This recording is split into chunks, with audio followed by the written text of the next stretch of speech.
예수님의 12 제자 가운데 이제 마지막 제자 가룟 유다에 이르렀습니다. 예수님을 배신한 제자로서 역사에 잘 알려진 제자입니다. 유다의 마지막 삶을 정리한 오늘 본문의 마지막 구절은 매우 슬픈 문장으로 끝납니다. 요한복음 13장 30절의 말씀을 개정 번역으로 읽어보면 유다가 그 조각을 받고 곧 나가니 밤이러라 라고 말씀했습니다. 한글 성경에 밤이러라 라고 하는 그 단어는 헬라어로는 세 단어로 강조하고 있습니다. 그리고 그때는 곧 밤이었습니다. 우리말 성경에서는 그때는 밤이었습니다 이렇게 번역을 했습니다. 이 말씀은 단지 그 시간대를 가리키는 것이 아닙니다. 요한복음 전체에서는 빛과 어두움의 구조로서 하나님의 말씀과 예수 그리스도의 오심을 빛으로, 그리고 하나님의 말씀을 거역하고 불순종하며 예수 그리스도를 맞이하지 않는 그 흐름을 어두움으로 비유하며 이 빛과 어두움의 구조를 통해 복음을 전하고 있기 때문입니다.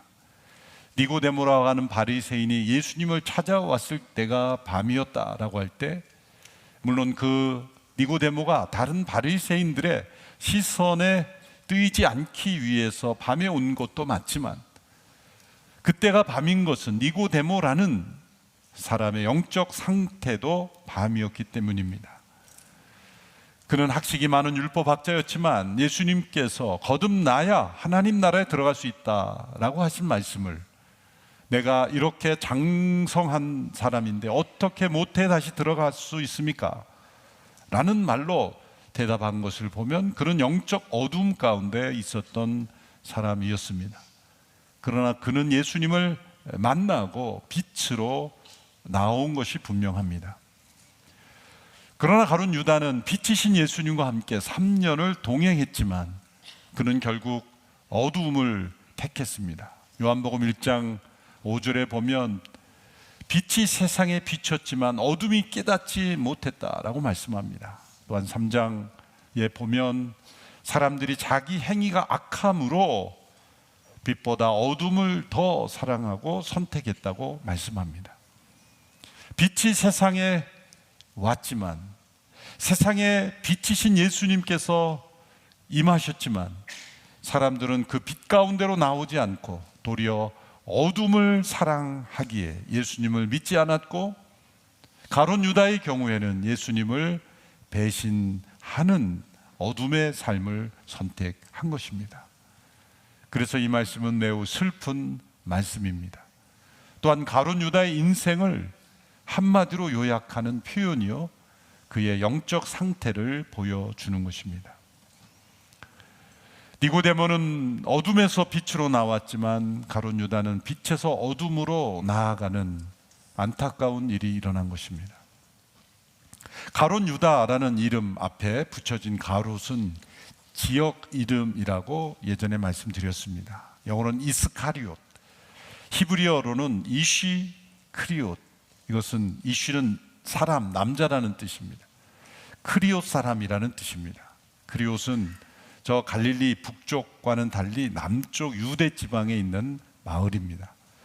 그래서 이 가룟 유다가 다른 제자들 11명의 제자와 달리 그만 홀로 이 남부 지역 사람입니다. 나머지 11명은 다 갈릴리 지역 출신입니다. 어떤 사람은 그래서 그가 이 지역 출신으로 인해서 따돌림을 받았을 수도 있다라고 주장하기도 합니다. 그는 배신자로 그의 인생을 끝냈지만 그의 시작이 그랬던 것은 아닙니다. 그도 역시 예수님께서 기도하신 후에 부르신 제자였습니다. 가룟 유다가 처음부터 예수님을 배반할 의도를 가지고 예수님을 따른 것은 분명히 아닙니다. 또 예수님께서도 그가 배반할 것을 아셨기에 그의 배반을 이용하기 위해서 선택하신 것도 아닙니다. 그의 시작은 다른 제자들처럼 예수님을 온전히 알지는 못했지만 그 예수님의 말씀의 능력과 그 부르심의 신비 속에 예수님을 따르게 된 것, 그리고 자신의 삶을 내려놓고 따르게 된 것은 분명합니다.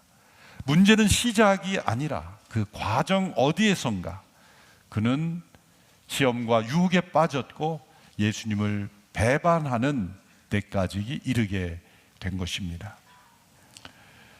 가룟 유다의 삶을 보면서 우리는 그가 왜 배신하게 됐는가라는 질문을 던질 때 떠오르는 단어는 역시 돈입니다.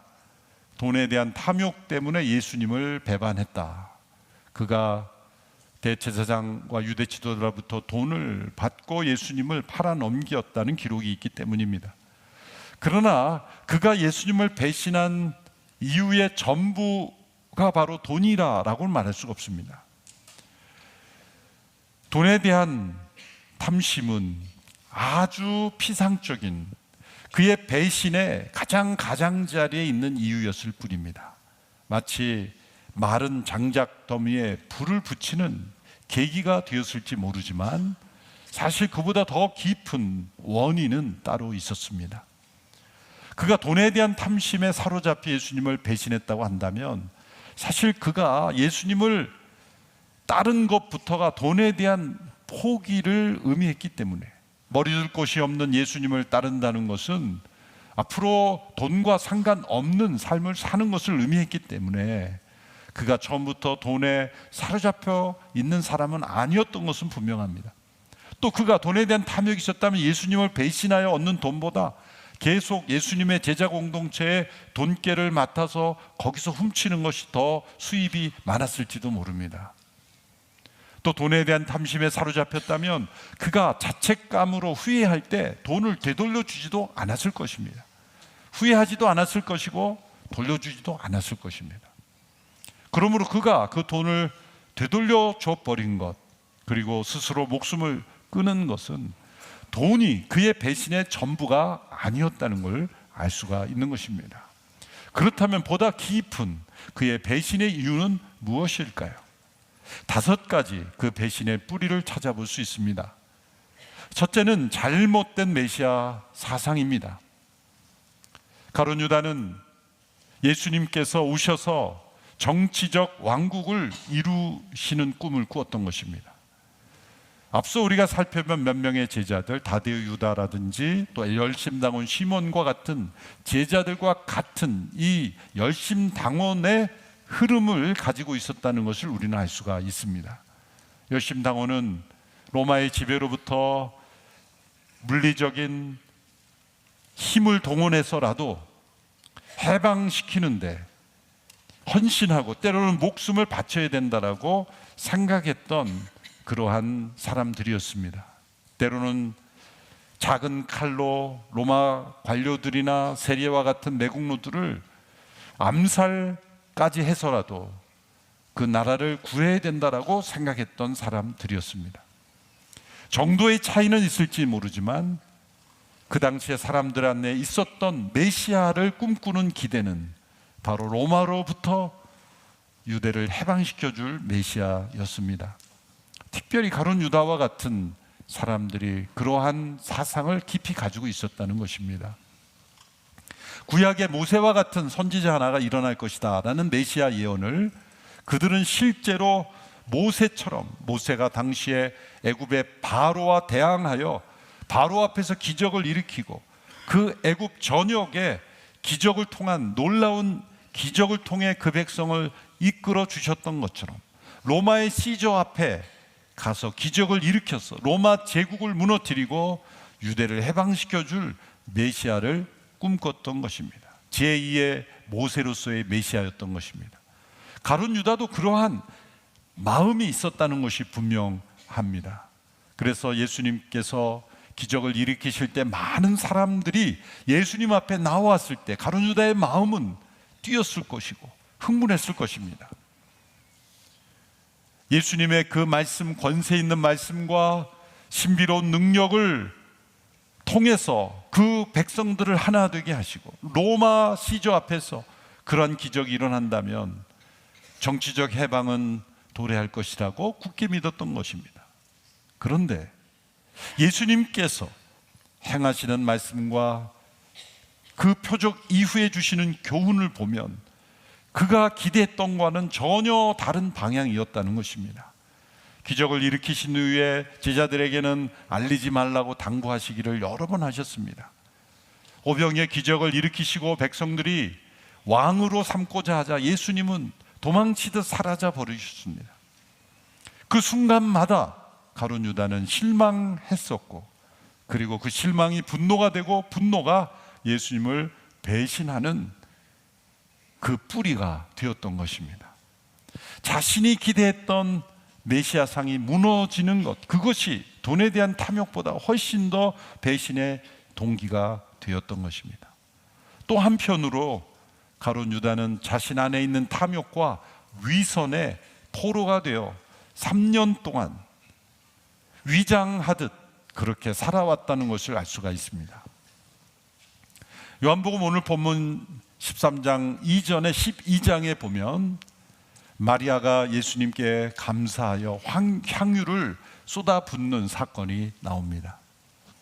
그때 가룟 유다가 그 광경을 보면서 책망을 합니다. 이 향유를 팔아 300데나리온 정도 받을 수 있는 이 향유를 팔아 가난한 사람들에게 나누어 주었는 것이 더 좋았겠다라는 책망을 합니다. 얼마나 의로워 보입니까?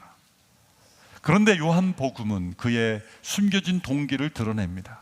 이는 가난한 자들을 생각함이 아니요, 그가 돈꾀를 맡은 자이기에 거기서 돈을 더 훔칠 수 있었기 때문이라고 말합니다. 돈을 맡았다는 것은 신뢰를 받았다는 것이고, 또한 실력이 있었다는 것입니다.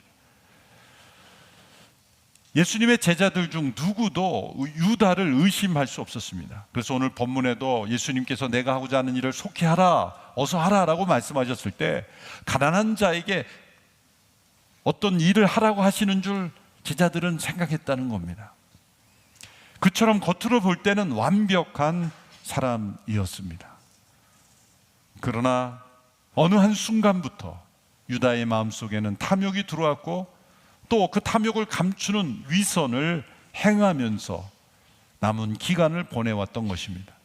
그래서 마태복음에 보면 예수님께서 제자들에게 그 만찬을 나누시며 너희 중 하나가 나를 팔리라 라고 말씀하셨을 때 제자들이 깜짝 놀라면서 한 사람씩 말하죠. 주여 저는 아니지요, 주여 저는 아니죠 라고 말할 때 놀랍게도 유다도 똑같이 했다는 거죠. 저도 아니죠. 그런데 유다는 주님이라고 부르지 않고 랍비라고 부릅니다. 랍비요 저는 아니죠. 다른 제자들은 퀴리에 주님 저는 아니죠 라고 그렇게 불렀지만 유다의 마음속에 양심이 작동한 것처럼 보입니다. 주님이라고 부르지 못하고 랍비요 선생님이요 나는 아니죠 라고 말합니다. 얼마나 자신을 잘 포장한 것입니까? 이처럼 그가 보냈던 많은 시간들은 위장의 시간이었습니다. 그 순간순간의 여정 속에서 가룟 유다는 배신을 향한 어둠의 길을 걷고 있었던 겁니다. 세 번째 이유는 두 번째 이유와 연결이 됩니다. 그것은 이 자기 보호, 자기 보존의 본능이 발동한 것입니다. 앞서 이 유다가 탐욕과 위선으로 살아가고 있었을 때 예수님은 그 유다의 상태를 아셨을까요? 몰랐을까요? 아셨습니다. 또 유다 자신도 예수님께서 자신의 영적 상태를 아신다는 것을 알았을까요? 몰랐을까요? 알았습니다. 예수님께서 12명만 소수의 제자만 택하신 것은 한 사람 한 사람을 훈련하시기 위함이었습니다. 그래서 때로 개인적으로 아니면 공동체적으로 교훈을 주시곤 하셨습니다. 베드로는 여러 번 예수님께 책망을 받았죠. 그러니 유다도 유다만 아는 어떤 메시지로 또 혹은 개인적으로 있을 때 예수님은 복음서에 나오지 않지만 유다가 알아들을 정도로 예수님께서 자신의 문제를 아신다라는 것을 유다가 깨닫도록 하심으로써 변화되기를 기다리셨던 겁니다. 유다에게는 두 가지 갈래길이 있었던 겁니다. 예수님이 나의 상태를 아시는구나 라는 인식 속에서 돌이켜 변화되어 회개하는 길이 있었을 것이고, 자신의 문제, 내적 상태와 위선과 탐욕을 아는 이가 있다면 그것이 드러나지 않으려면 그 아는 이를 제거하는 길밖에 없었던 것입니다. 더 나아가 유다는 제자들 가운데 가장 상황 파악 능력이 빠른 제자입니다. 돈 계산을 가장 잘했기 때문에 회개를 시켰을 것이고, 그뿐만 아니라 다가오는 어떠한 위험을 예측하는 일에 가장 빨랐던 제자입니다. 미국의 어느 기업에서 신입사원을 뽑는 그 인력 선발 프로그램에 12제자를 넣었더니 합격자는 유다뿐이었다고 합니다. 돈 계산을 잘하고 이렇게 상황을 예측하는 사람이 사회인으로서 성공할 수 있기 때문이죠. 갈릴리 출신의 베드로를 비롯한 제자들은 앞으로 어떤 일이 일어날지 잘 몰랐습니다. 그래서 예수님께 계속 질문했지 않습니까? 주여, 어디로 가십니까? 어디로 가는지 우리가 알지 못하는데 그 길을 어떻게 알겠습니까? 그런 질문을 던졌지만 유다는 앞으로 다가올 위험을 아는 것입니다. 예수님의 말씀과 행동들을 종합해 볼 때 로마와 유대 지도자들이 결코 예수님을 가만두지 않을 것이라는 것을 알았기 때문에 장차 다가올 위험에서 내가 살 길은 무엇인가 라고 했을 때 그것은 배신자의 편에 서는 것, 그것이 자신이 살 길이라는 생각 속에 자기를 보호하려고 한 것입니다. 매우 야비한 본능입니다. 그래서 예수님께 대한 사랑으로 시작했던 그 관계가 점점 실망과 분노 그리고 탐욕으로 야비한 본능이 되어 증오심으로 나아갔던 것입니다. 여기에는 사단이 개입했습니다. 이러한 마음의 상태를 가지고 있는 사람은 사단의 먹이가 되는 것입니다. 그래서 네 번째, 사단의 개입, 전략적 개입이 있습니다. 사단은 처음부터 가룟 유다를 사로잡지 않았습니다. 13장 2절에 보면 사단이 유다의 생각 속에 예수님을 팔 생각을 넣는 단계가 있었습니다. 그리고 17절에 보면 유다가 빵을 받고 난 이후 그 유다에게로 들어갔다고 했습니다. 이것은 지배를 의미합니다. 사단은 삼킬 자를 찾아 두루 다니고 있습니다. 어떤 자를 삼킵니까? 먼저 생각을 넣습니다. 그리고 그 생각을 물고 생각을 따라서 하나님의 말씀으로 그 생각을 물리치지 못하고 거짓되고 음란하고 불순종하고 하나님을 대적하는 생각을 따라가는 일을 쫓아가면서 계속해서 그를 추적하여 그에게로 들어갈 틈을 노립니다. 결국 예수님께 대한 마음을 닫는 순간 사단에게는 문을 활짝 열게 되는 것입니다. 그가 사단에게 문을 활짝 열어 사단을 받아들이게 된 것은 바로 다섯 번째, 예수님의 그 사랑을 끝까지 거부하고 완고하게 거부하였을 때입니다. 가룟 유다는 회개의 기회를 걷어차고 문을 닫고 완고하게 예수님의 사랑을 거부했습니다. 요한복음 13장에 보면 예수님께서 자기 사람들을 사랑하시되 끝까지 사랑하셨다고 말씀합니다. 이 끝까지 사랑하셨다는 말씀은 유다까지 사랑하셨다는 말씀으로 표현할 수 있습니다. 예수님은 배신자 유다의 발도 씻어 주셨고 또 식탁에서 빵 조각을 찍어다가 유다에게 주셨습니다. 그것은 그 식탁의 주인공이라는 뜻이며 가장 중요한 손님이라는 뜻입니다. 예수님은 최고의 사랑으로 유다를 대해 주셨습니다. 그것은 마지막까지 그 유다가 그 죄악 가운데 빠지지 않기를 바라셨기 때문이고 회개하고 돌아오기를 기대하셨기 때문입니다. 그러나 그 빵 조각을 받는 순간 유다가 회개할 수 있는 마지막 기회를 저버리고 그는 밖으로 나가버린 것입니다. 그 유다가 밖으로 퇴장한 것, 그가 어둠을 선택한 것, 바로 그 순간 사단이 그에게로 들어갔다는 것입니다. 여러분, 우리가 사단의 포로가 되는 순간이 언제인지를 말씀하고 있습니다. 예수님의 사랑이 느껴지는 그 순간, 예수님이 나를 붙잡고 있다는 것을 깨닫는 그 순간, 예수님의 말씀이라는 것이 분명하게 인지되는 그 순간, 하나님의 말씀이 들려오는 그 순간, 하나님의 말씀과 예수 그리스도의 사랑의 문을 닫는 그 순간 사단이 우리에게 들어오는 것입니다. 우리가 하나님께 대하여 문을 닫는 그 순간 우리는 사단에게 문을 활짝 여는 것입니다. 나 혼자 존재하는 것은 아닙니다. 어느 누구도 내 마음엔 들어올 수 없어. 심지어 하나님도 내 마음에는 들어올 수 없어라고 문을 굳게 걸어 잠글 수 있다고 생각하는 것은 착각입니다. 나만이 알 수 있는 내 마음이라고 생각하고 하나님도 들어올 수 없다고 문을 닫는 순간 사단이 내 마음을 지배해 버리는 것입니다. 바로 유다가 그러한 모습이었습니다. 완고하게 그 주님의 사랑을 거부할 때 회개의 문이 닫히고 도리어 사단에게 지배를 받는 문이 열리게 된 것입니다. 예수님께서는 내가 하고자 하는 일을 어서 하라고 말씀하셨습니다. 그것은 배신을 인정했다는 뜻이 아닙니다. 이제 어둠으로 나가버리는 그 유다의 행동에 대하여 하나님의 구원 역사가 이제는 이루어지는 것을 선포하신 것입니다. 어떤 사람들은 이렇게 유다를 변호하려고 합니다. 구약에 메시아의 친구가 메시아를 배신한다는 말씀이 있다면 누군가 메시아를 배신해야 했을 것이고, 그렇다면 유다는 희생한 것 아닌가? 그는 운명의 희생자가 아닙니까? 하나님의 약속과 예정의 희생자가 아닙니까? 그런 시각으로 쓴 책도 있습니다. 유다 복음이라는 초대교회 위경은 유다의 관점에서 유다를 미화시킵니다. 유다는 원치 않은 일을 행한 운명의 희생자였다. 거짓말입니다.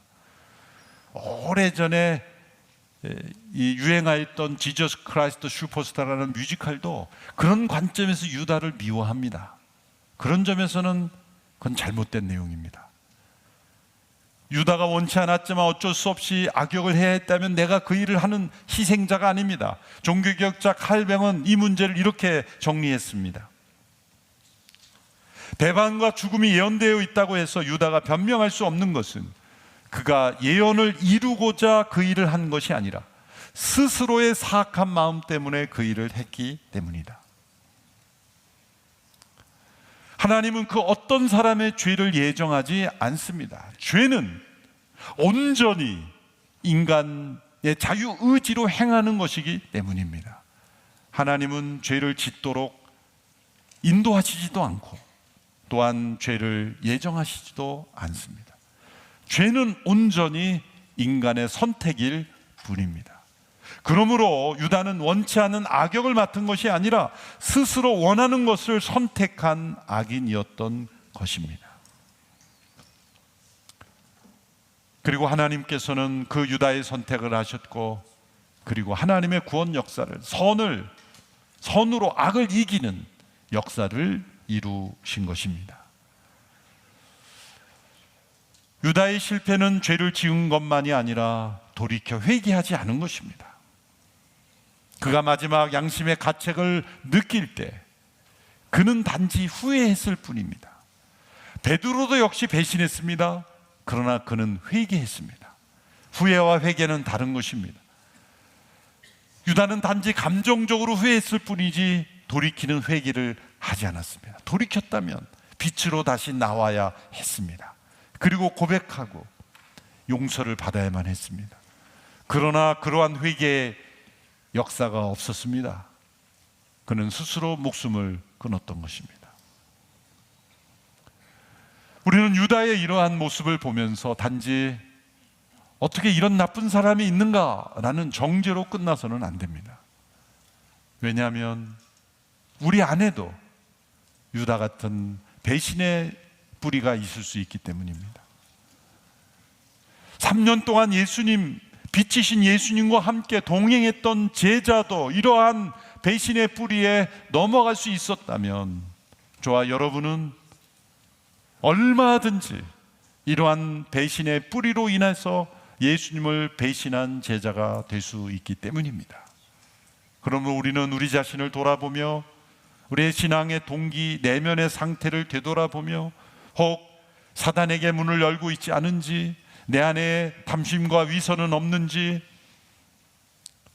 끊임없이 예수님을 따르는 제자로서의 동기를 살펴보며 나가야 하는 것입니다.